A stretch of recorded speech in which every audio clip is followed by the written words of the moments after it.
with all of her attendants in a little box. That's what we're going to pull out first, and we're going to install her into the hive, and then we're going to follow by dumping all of these into the hive, and then we're going to go to Yellow Hive, which is a 2-pound package of bees. And feel free to ask a lot of questions.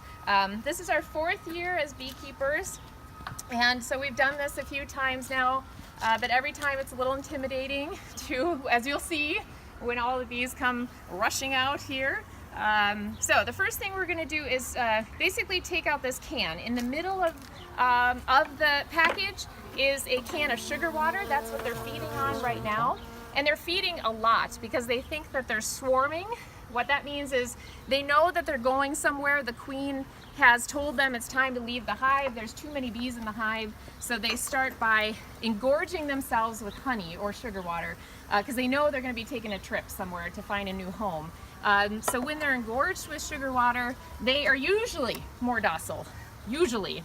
Where's my hive?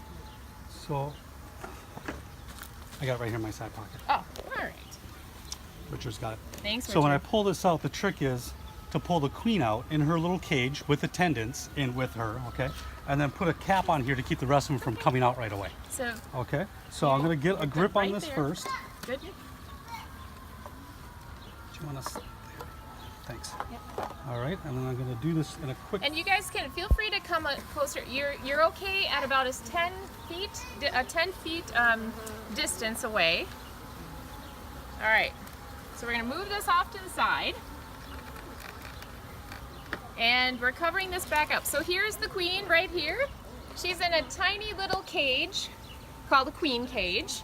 And she's inside with usually three, maybe 4 other worker bees that are feeding her. And the reason she has to be in a cage is because the other bees might be used to the pheromone of a different queen. They might have grown up with a different queen. And if we put the queen right with her, they will kill her.